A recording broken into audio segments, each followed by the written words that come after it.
ചാക്കോച്ചൻ തന്നെയാണ് ഈ പ്രോജക്റ്റ് എൻ്റെ അടുത്തേക്ക് പറഞ്ഞു വിട്ടത്. അപ്പം തീർച്ചയായിട്ടും ചാക്കോച്ചനായിട്ട് അസോസിയേറ്റ് ചെയ്യാൻ സാധിച്ചതിൽ വളരെയധികം സന്തോഷമുണ്ട്. എൻ്റെ സിനിമാ ജീവിതത്തിൽ എൻ്റെ ഫസ്റ്റ് സിനിമയായിട്ടുള്ള ട്രാഫിക്കിലേക്ക് ഞാൻ വരുമ്പോൾ അന്ന് മുതലുള്ള ബന്ധമാണ് ചാക്കോച്ചനുമായിട്ട്. അപ്പോൾ ഈ സിനിമയുടെ ഡയറക്ടറും ചാക്കോച്ചനും തമ്മിലുള്ള സൗഹൃദത്തിൽ തന്നെയാണ് ഈ സിനിമ സ്റ്റാർട്ട് ചെയ്യുന്നത്. അപ്പോൾ അങ്ങനെ വന്ന സാഹചര്യത്തിൽ അപ്പോൾ ചാക്കോച്ചൻ അത് എൻ്റെ അടുത്തേക്ക് ഈ സബ്ജക്റ്റ് പറയുകയും ഈ പടം നമുക്ക് ഒരുമിച്ച് ചെയ്യാമെന്ന് പറയുകയും ചെയ്യുമായിരുന്നു. അപ്പോൾ അത് വളരെയധികം സന്തോഷമുണ്ട്. വളരെയധികം ഡിഫറെൻ്റ് ആയിട്ടുള്ളൊരു സിനിമയാണ്. കാരണം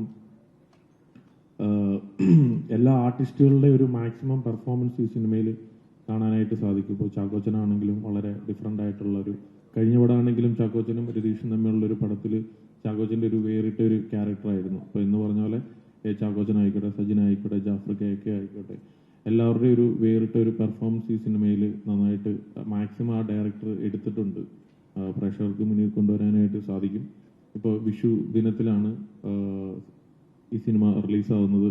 അതായത് സിനിമയുടെ ഏറ്റവും നല്ലൊരു കാലഘട്ടത്തിൽ മാർച്ച് 18 മുതൽ സിനിമകൾ ഇഞ്ഞ് ഇറങ്ങിക്കഴിഞ്ഞാൽ എല്ലാ സിനിമകളും ഹിറ്റായിട്ട് പൊയ്ക്കൊണ്ടിട്ടിരിക്കുകയാണ്. അപ്പം ആ കൂടെ ഇപ്പോൾ ലാസ്റ്റ് മോഹിനിയാട്ടമായിക്കോട്ടെ, വാഴ 2 ആയിക്കോട്ടെ, എല്ലാം ഗംഭീര കളക്ഷനിൽ പോവാണ്. ഇനി ടോവിനോയുടെ പടം ഇറങ്ങുന്നു, കൂടെ നമ്മൾ ഇറങ്ങുന്നു. അപ്പം വെക്കേഷൻ ടൈമാണ്. ഇപ്പോൾ സിനിമയ്ക്ക് വേണ്ടിയിട്ട് എല്ലാവരും കാത്തിരിക്കുന്ന ഒരു സമയം കൂടെയാണ്. അപ്പം ആ കാലഘട്ടത്തിൽ തന്നെ അല്ലെങ്കിൽ ഈ വിഷു ദിനത്തിൽ തന്നെ ഈ സിനിമ കൊണ്ടിറക്കാൻ പറ്റുന്നത് വളരെ സന്തോഷമുള്ളൊരു കാര്യമാണ്.